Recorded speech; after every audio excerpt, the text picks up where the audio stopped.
Hey everybody, welcome to another edition of Drive Time, where I talk and you listen while you're doing more important things.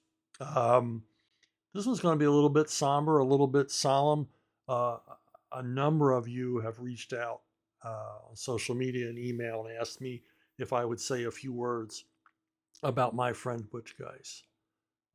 This is one I didn't want to I didn't anticipate doing. You know, uh, came as quite a shock last week when we lost cousin Butch, and I say cousin Butch. We always referred to him in that way around my house because there was some evidence, coincidental and anecdotal, that Butch shared some distant relatives with my wife.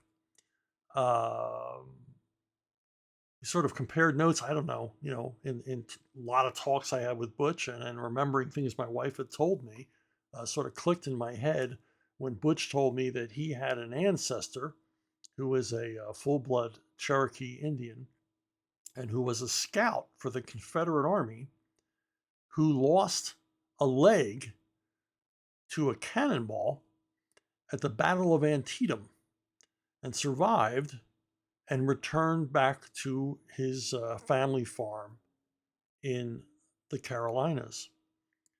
And it clicked in my head because my wife had told me about an ancestor of hers with exactly the same history. And both of them, in further discussion said that this guy was kind of this ancestor, shared ancestor, was somewhat of a sensation locally because even though he had one leg, he could still swing up into the saddle on a horse. And people would ask him to do that, just grab the horn of the saddle and just swing up from the ground, even though he had one leg. Uh, to me, that's a big coincidence. So we kind of just unofficially confirmed Butch as a member of the family, and he very much was, you know, beloved by my family as a possible relative and a friend, and to me more as a friend than a collaborator. Even though I treasured him as a collaborator, his talent was unbelievable. Um, if you're a fan, you know.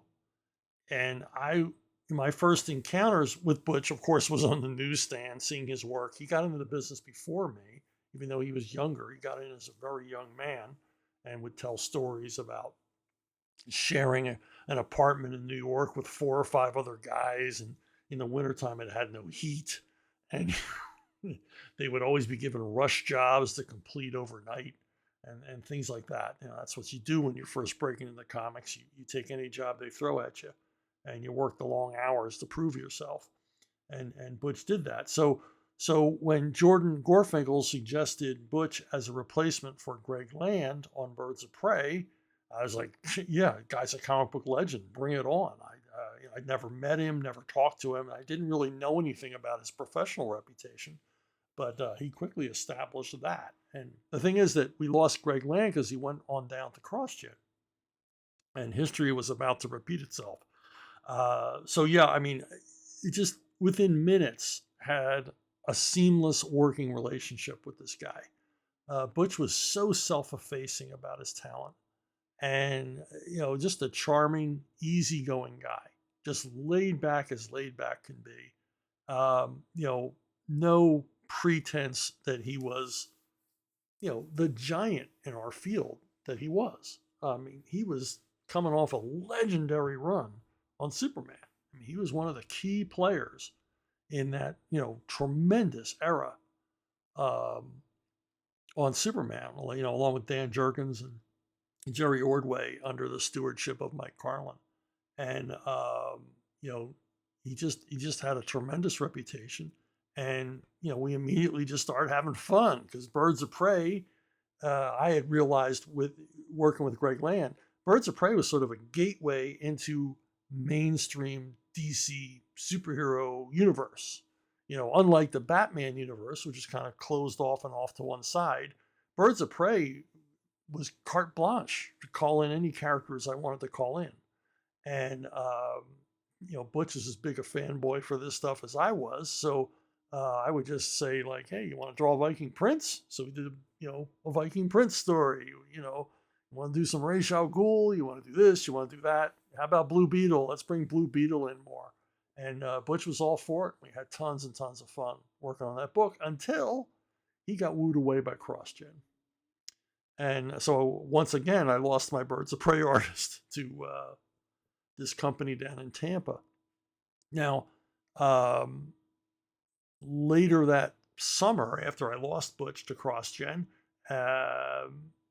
Butch and Ron Morris came around to a table I was at a convention. I think it was Chicago. And they said, would you consider coming down to CrossGen? Well, I wouldn't consider it at all. I really didn't want to do that. But, Butch more than Ron was persuasive. Now, Ron can be real persuasive, but Ron's a bit of a schmoozer. So I knew, okay, I'll take what he's saying with a grain of salt. But I was going to believe Butch because Butch wouldn't mislead me. And Butch said, it was a good deal. They were having a lot of fun down there, a lot of great artists, a lot of people I knew. They really loved to have me down there. So, I agreed to go down and, eventually was, the magic worked and I ended up at CrossGen. And there I got to see Butch a lot more. In fact, I was, most of my time all my time at CrossGen, my family was still living in Pennsylvania. So I was spending a few weeks at CrossGen, traveling home for a few weeks, and I was back and forth. So I was down in Florida without my family. And Butch and Julie, his wife, were kind enough to recognize this and invited me over for dinner often. And a lot of times just, hey, why don't you come over this weekend, just hang out. We'd watch TV together or, play video games in which his daughter Beth kicked my butt every single time. I'm not very good at video games. She delighted in ambushing me or shooting me in the back or shooting me in the head. So, but they would have me over, because they were like, you're by yourself, and you shouldn't be. And they're that kind of people. Butch was that kind of person. And also I got to see him in a professional, I got to see him at work in his, this mini studios they had at CrossGen. And I got to see him work with his team. And that was kind of neat. It was kind of an eye opener to me because when we worked together, it was, writer, penciler, and Butch made very few suggestions. But at CrossGen, here he was with his team, and he was much more of a leader, much more of an idea man, throwing things out there, throwing out concepts and everything else. So I got to see like the real full metal Butch at CrossGen. And the other thing about him was his Carl Moline worked at CrossGen, and he was brought on to do Route 666. And he was the youngest guy at CrossGen. He was also the most overworked. He got a special dispensation from Mark Alessi to continue working on the series Fray, which was a Buffy the Vampire Slayer spinoff. And Mark allowed him to work on that simultaneously with working at CrossGen. But between the two deadlines, penciling 2 monthly books is not easy. Carl was relatively new to the business, didn't know all the tricks, tricks of the trade for shortcuts and stuff like that. And he would often run into deadline problems on the CrossGen book. Now, deadline problems on the Dark Horse book, wasn't that big a deal. Deadlines at CrossGen were everything. We never missed shipping. Our books were never delayed. We were always bang on time getting to press, if not early.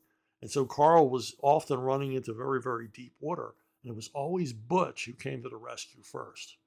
And other artists helped as well. But Butch would lend Carl a hand by doing layouts and things like that. Total invisible hand, no credit. When Carl was done with the art, you couldn't tell Butch had ever touched it because it was just layouts.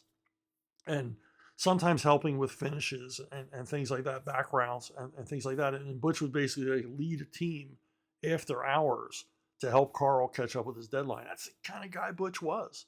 He was a team player at CrossGen. He was also sympathetic to another artist, struggling, another artist at the beginning of his career, and I got to see that side of him. And then I got to further see his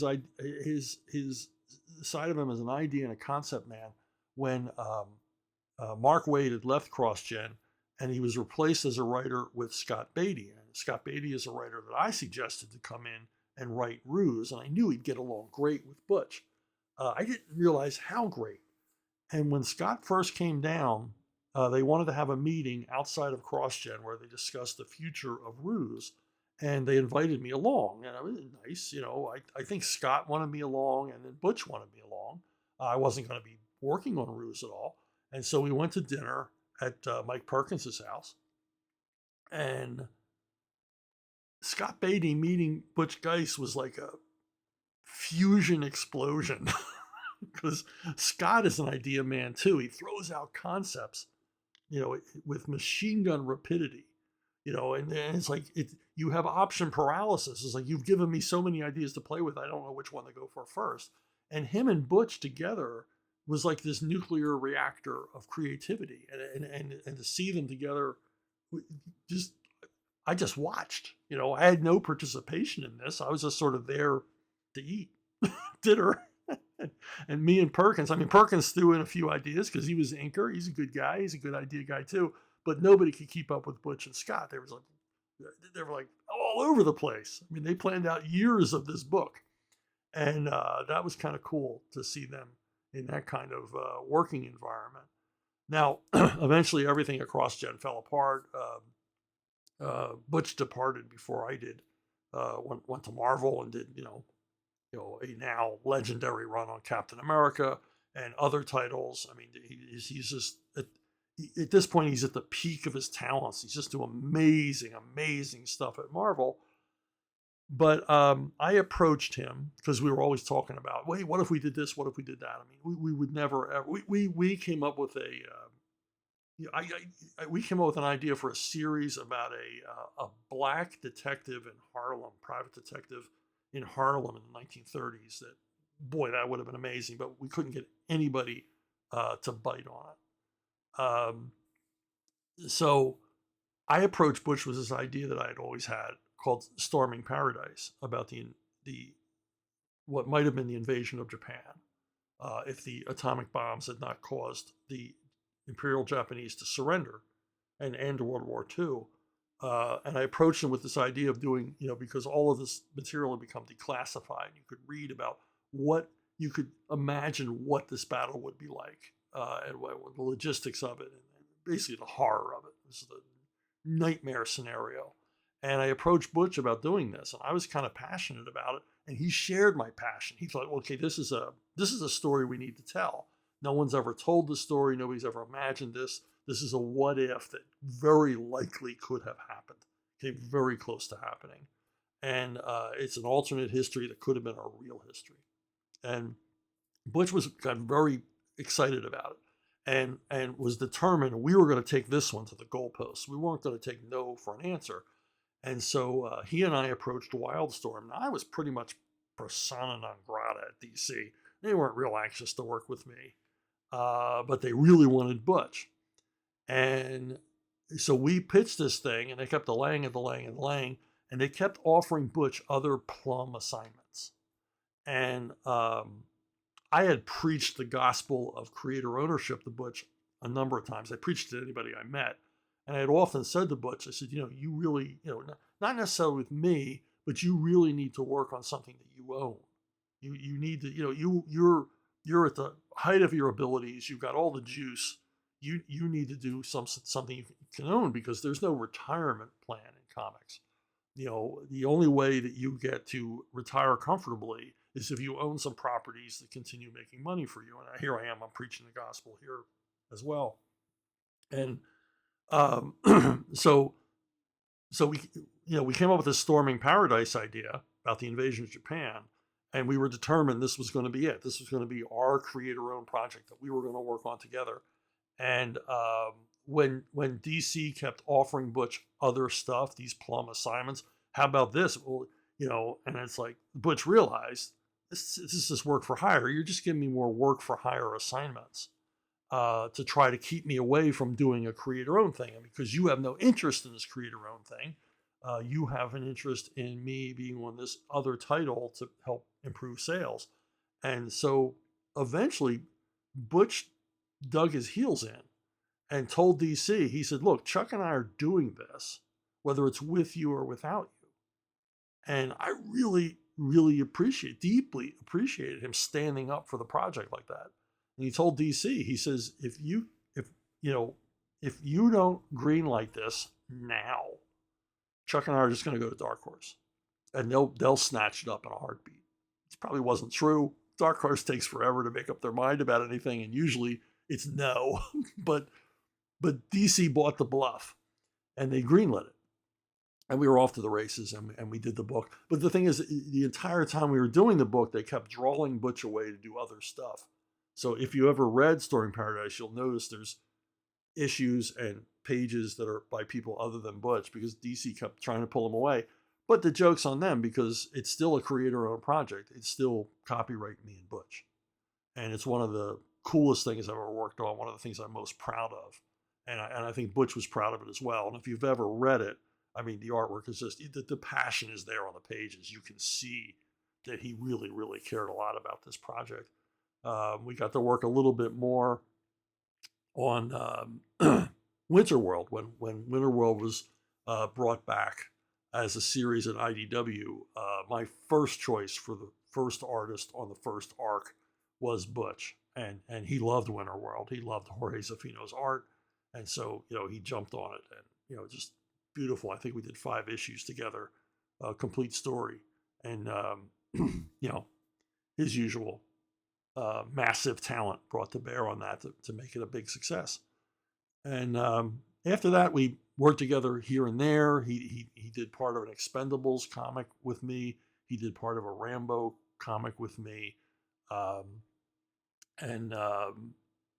We stayed in communication, through social media and things like that. Not so much talking on the phone anymore, because when you work in the business, you basically associate with the people you're working with.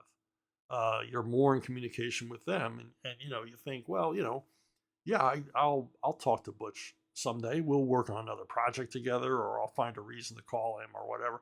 There's always that other time, but of course you always run out of time, and unfortunately ran out of time way too soon. Butch left us way too soon. It's just a huge loss, and as I said, came as quite a shock to me. My last communications with him were but when the hurricane struck North Carolina, and I knew he had family there, and I reached out to ask him, how his family was doing, and they were pretty dire straits, but he kept me apprised of what was going on with them, and really that's the last communications I had with him, and sadly we'll have no more, because I enjoyed talking to him. He was a terrific raconteur. He was always great company, and I, as I said, I treasure every moment. So that's really about it. That's you wanted to hear basically my take on Butch, my experiences working with him, and there you have it. So go on about your day, and if you can, spare a few moments, a few prayers for Butch's family. They're terrific people, and they're suffering a loss like the rest of us, but of course more potently to them, because he leaves an enormous gap in their lives. Very sad. Not a good week. All right, I will talk to you soon. Have a good day.